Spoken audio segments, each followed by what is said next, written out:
जब सरहदें खामोश होती हैं तब रिश्ते बोलने लगते हैं, मगर इस बार सरहदें भी चीख रही हैं। पहलगाम की खूबसूरत घाटियों में हुए हमले ने इंसानियत को झकझोर कर रख दिया है। कुछ के हाथों से शादी के जोड़े छिन गए, कुछ के इलाज अधूरे रह गए और कुछ बच्चे वो दोस्त खो बैठे जिनसे बिछड़ने का मतलब उन्हें अभी समझ भी नहीं आया। ये कहानी है उन लोगों की जिनका आतंक से कोई लेना देना नहीं था, फिर भी वो इसकी सबसे बड़ी सजा भुगत रहे हैं। 22 अप्रैल को पहलगाम में हुए आतंकी हमले के बाद भारत सरकार ने पाकिस्तानी नागरिकों के लिए भारत छोड़ो नोटिस जारी कर दिया। मजबूरी में वापस जा रहे कुछ पाकिस्तानी नागरिकों ने अपनी दुख भरी कहानी सुनाई। उन्होंने पहलगाम हमले की निंदा की और अपराधियों के लिए कड़ी सजा की मांग भी की, लेकिन साथ ही इस बात पर दुख भी जताया कि आम नागरिकों को कुछ भी गलत ना करने के बावजूद पाकिस्तान लौटने पर मजबूर किया जा रहा है। ये चेतन है, पाकिस्तानी नागरिक है। चेतन का कहना है कि हम परेशान हो रहे हैं, चंद लोगों के चलते सारी आवाम परेशान है, वहाँ की भी और यहाँ की भी। अभी जैसे हालात चल रहे हैं इसके हिसाब से मतलब एक मन में खौफ हुआ कि यार पता नहीं क्या हो। बच्चे हमारे सारे उधर है, बीवी बच्चे, अब माँ बाप सारे उधर है। मम्मी पापा की ये वाकया सुन के मम्मी पापा की तबीयत भी ख़राब हो गई। इसकी वजह से फिर मैं रिटर्न वापसी जा रहा हूँ। सर हुआ तो बहुत ख़राब है, क्या बताएं हम। ऐसा होना नहीं चाहिए, लेकिन अब क्या बताएं हम आपको। लोगों को सजा कैसे मिलनी चाहिए जिन लोग आप परेशान होते हैं ऐसे लोगों के कारण? हम परेशान हो रहे हैं ना। हाँ, मतलब चंद लोग ऐसे करके फिर सारी आवाम परेशान, वहाँ की भी और यहाँ की भी जनता पूरी परेशान हुई पड़ी है। ये समरीन है, हाल ही में इनकी शादी हुई है। समरीन के पति मेजवा भारतीय नागरिक हैं, जबकि समरीन पाकिस्तानी नागरिक। इन दिनों समरीन गर्भवती है, बावजूद इसके उन्हें पाकिस्तान भेजा जा रहा है। समरीन ने बताया कि उन्होंने अधिकारियों से साथ रहने की अनुमति देने की गुहार लगाई थी, लेकिन उनकी अपील को खारिज कर दिया गया। मैं कहूँगी कि आप टूरिस्ट को मत आने दें, लेकिन जो शादियाँ हुई हैं उनकी बस उनको अलाउ कर दें, जिनके रिलेटिव्स हैं बस उनको अलाउ कर दें आप। क्योंकि हम जब आते हैं ना, हम पूरा टोटल इनकी इंक्वायरी में होते हैं, इनकी निगरानी में होते हैं। ये हर 6 महीने में ये हमारी इंक्वायरी करने आते हैं। तो जब हम इंक्वायरी में हर चीज़ में हैं तो हमें अलाउ कर दें, बाकी भले किसी को मत आने दें। एक दशक पहले शादी करने वाले एक जोड़े ने बताया कि कई सालों तक अलग रहने के बाद वो फिर से एक साथ हुए थे, लेकिन अब उन्हें फिर से बिछड़ना पड़ रहा है।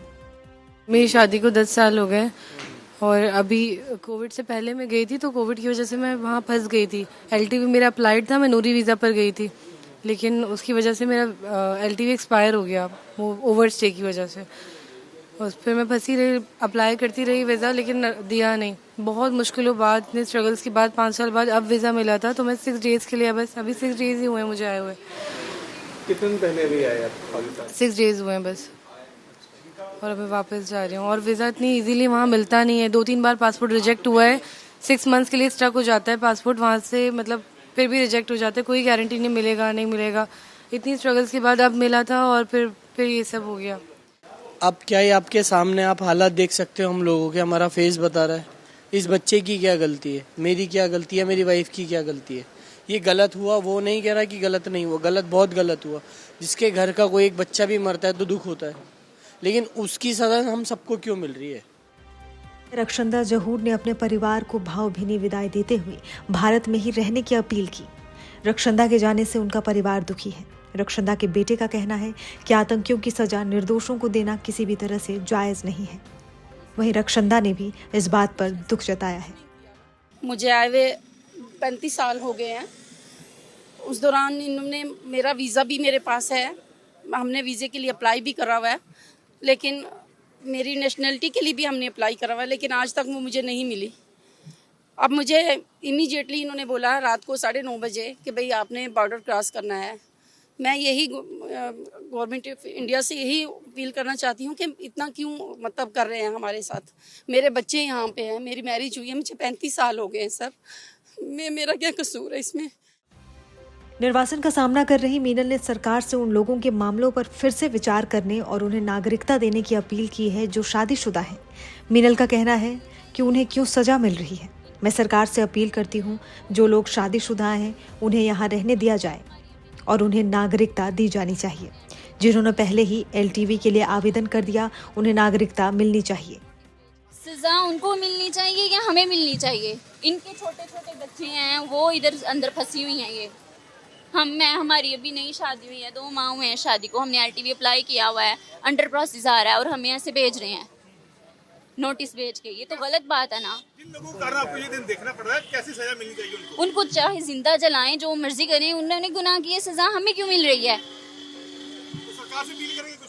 सरकार से यही अपील है, जिनकी शादियां हुई हैं उनको यहाँ रहने दें, नेशनैलिटी उनको दें, आप LTV अप्लाई किए हुए आप उनको दें।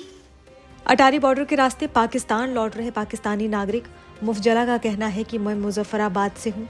मेरी शादी 6 साल पहले बारामुल्ला में हुई थी। मेरे दोनों बच्चे यहीं पैदा हुए। हम यहाँ कानूनी तौर पर लॉन्ग टर्म वीज़ा के जरिए रह रहे थे। हम पिछले 3 सालों से अपना आवेदन दे रहे हैं, लेकिन इसे कभी स्वीकारा नहीं गया। परसों अचानक हमें देश छोड़ने के लिए कह दिया गया। मैं मुजफ्फराबाद की रहने वाली हूँ, लेकिन मेरी शादी बारामुल्ला में हुई है 6 साल पहले। मैं सऊदी अरब थी, सऊदी अरब से मैं यहाँ पर आई हूँ जब मेरे दोनों बच्चे यहीं पैदा हुए हैं। तो ये अभी 40-50 दिन की ही है। तो हमें जो है कल परसों रात को अचानक इन्होंने बोला, क्योंकि हम एक लीगल तरीके से यहाँ पर लॉन्ग टर्म वीजा के थ्रू जो है वो स्टे कर रहे थे। 3 साल से मुसलसल हम एप्लीकेशन फिल कर रहे हैं, लेकिन हमें वो एप्लीकेशन कभी एक्सेप्ट नहीं होती है। लेकिन हमारी वेरिफिकेशन होती है, हर साल वेरिफिकेशन होती है और हर साल हम एप्लीकेशन फिल करते हैं। और कल परसों रात को अचानक से इन्होंने हमें बोला कि जो है आपको निकलना है, क्योंकि आपकी एप्लीकेशन एक्सेप्ट नहीं हुई।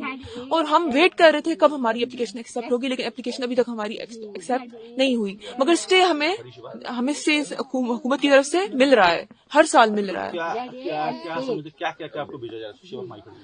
हमें यही कहकर भेजा, हमें तो कुछ इस तरह बोला नहीं गया, हमें तो सिर्फ यही कहा गया कि आपको निकलना है यहाँ पे, क्योंकि हुकूमत का ऑर्डर है। ये शर्मीन इरफान है, दिल्ली की रहने वाली है। इनकी शादी पाकिस्तान के कराची में हुई है। शर्मीन का कहना है कि जो घटना हुई वो गलत थी। आतंकवाद खत्म होना चाहिए, लेकिन आम आदमी को क्यों परेशान किया जा रहा है। शर्मीन का कहना है कि पहले जमीनों का बंटवारा होता था, अब इंसानों का हो रहा है। शर्मीन ने अपील की है कि सरकार को आतंकवादियों के खिलाफ सख्त कार्रवाई भी करनी चाहिए। दहशतगर्दी को खत्म करना चाहिए। आम जनता को क्यों परेशान कर रहा है? ये हमला वहाँ हुआ, जनता यहाँ परेशान हो गई है। माँ से बच्चे जुदा हो रहे हैं, घर परिवार टूट रहे हैं, घर बिखेर दिए। आप ये बताएं कहाँ का इंसाफ है? ये मुझे ये बताएं। पहले जमीनों का बंटवारा होता था, अब इंसानों का हो रहा है, परिवारों का हो रहा है। हस्बैंड वाइफ को दूर किया जा रहा है। कहाँ की इंसानियत है? आप मुझे ये बताएं। अटारी बॉर्डर के रास्ते पाकिस्तान लौटी पाकिस्तानी नागरिक परवीन अख्तर का कहना है कि मुझे भारत में आए 40 साल हो गए। मेरे 3 बच्चे हैं, सभी यहीं पढ़े हैं। हमने क्या गलत किया है कि हमें इतनी सख्त सजा दी जा रही है? हमने क्या खता की है कि हमें इतनी सख्त सजा दे रहे हैं? ये मासूम बच्चे सफर में इन्होंने इतना अजाब उठाया कि हमने कुछ नहीं खाया है, हमने कुछ नहीं खाया। हमारे हलक से उतरा ही नहीं कुछ। जो पहलगाम में अटैक हुआ उसको आप कैसे देखते हैं? हम उसकी मजम्मत करते हैं। हम जो काम अच्छा नहीं होता उसको तो हम कहेंगे अच्छा नहीं है, क्यों नहीं कहेंगे? अगर आप उनको सजा दो, अगर हम एतराज करेंगे तो हम मुजरिम हैं। उधर पहलगाम आतंकवादी हमले को लेकर भारत और पाकिस्तान में बढ़ते तनाव के बीच अटारी सीमा बंद होने से राजस्थान के दूल्हे शैतान सिंह की शादी भी रुक गई। शादी थी मेरी है तो रुकावट हो गई, उसमें नहीं जाने दे रहे हैं तो रुकावट हो गई। अब क्या करें, बॉर्डर का मामला है। देश ने डिसीजन लिया, सही लिया जो उन्होंने आतंकवादियों ने हमला किया था इतना? नहीं, उन्होंने डिसीजन लिया सही लिया होगा, जो भी है देखते हैं। जो आतंकवादियों ने किया है वो तो गलत किया है उन्होंने।